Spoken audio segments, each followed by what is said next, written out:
Pixel Buds. Maybe some Pixel Buds updates. I said that weird. Ignore this.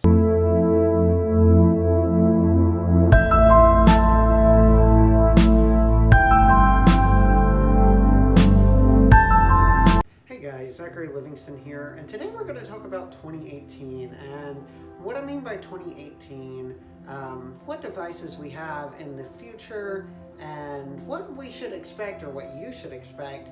And yes, I'm not going to have time to go over every single company, but just the major ones and what I think they're going to bring to the table and what you should expect on the table this year. Straight out of the gate, we are expected to see LG with their flagship G series, the G7, alongside with the Galaxy S series, and this should be the S9 this year. Now, I know Samsung is rumored to show their Galaxy S9 off at CES. Both the Galaxy S9 and the LG G7 are expected to ship with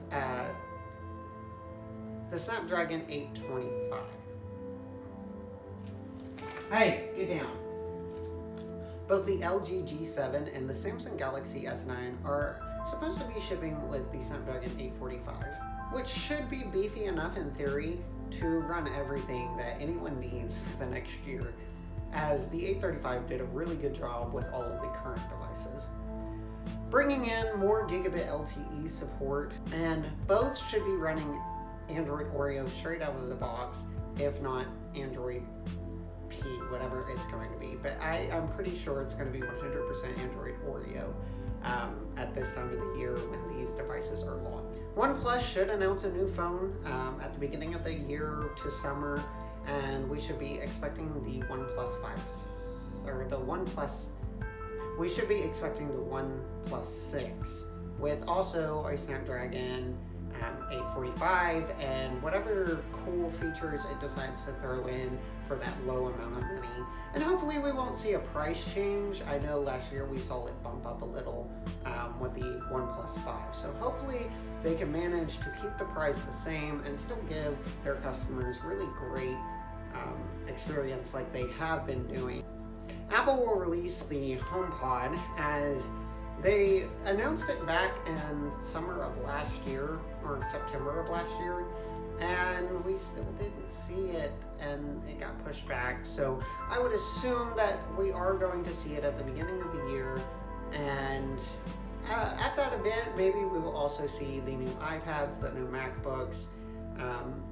I would expect the new MacBooks to have the Cannon Lake processors. Hopefully that is around and about for the Macs by then.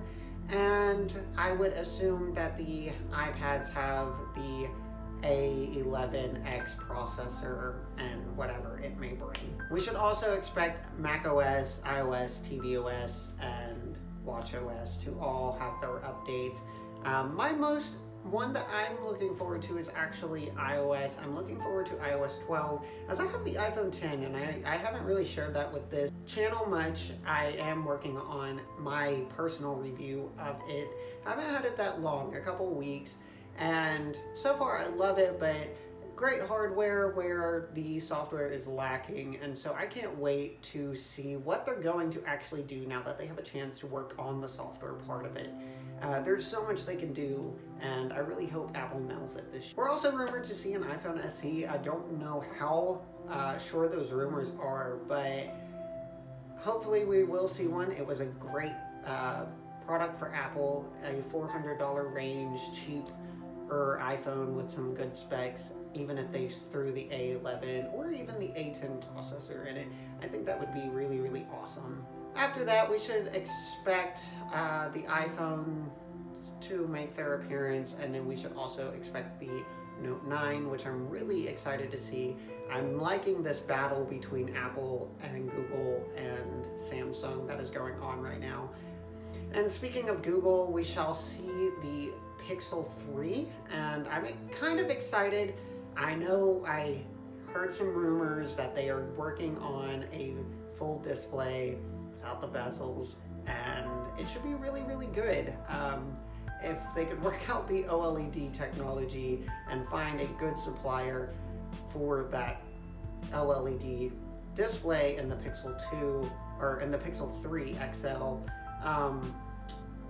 We should also see Android P, and I know other tech reviewers are saying that it's going to be Peppermint, and I also agree it should be named Peppermint, but if in case it's not, we will refer to it as Android P for now, and leave it at that. HTC bombed last year at the beginning of the year. Then they came back at the end of the year and smashed it, and so I really think they should find their place. I know I said this in 2017, but they should find their place in the market again. I would expect Razer to update their phone as well. Maybe not a redesign, even though it looks kind of outdated, but something to bring a little more to the table.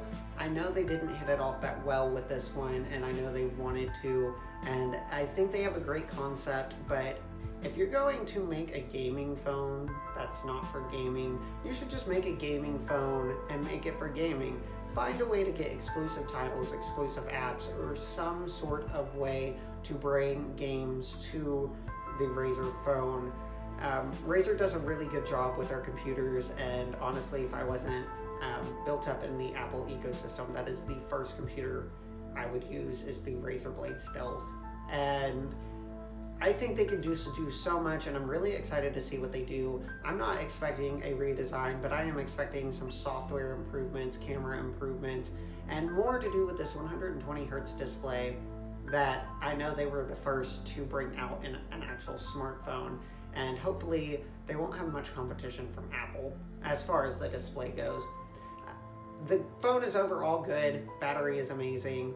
I know the camera needs some work, and I think this is their year to do those subtle upgrades to make those things better. And I know it's their first smartphone, so I'm not gonna rag on them too hard. Overall, they did an amazing job last year, and I can't wait to see what 2018 brings. Motorola, we don't really talk about flagship Motorola's because flagship Motorola's just aren't that popular. The Z Play and all of the modular, it's cool. I like it. My cousin actually uses one, and I enjoy messing around with it when I see her, but it's always their low-end phones. Motorola does an amazing low-end and mid-range devices, and they cram so much in for such a cheap price point, and that's a really good thing, and I'm excited to see what they can bring to that table. So now let's talk about Sony. Sony is supposed to be refreshing the Xperia line to make it more 18:9 ratio. I really like that.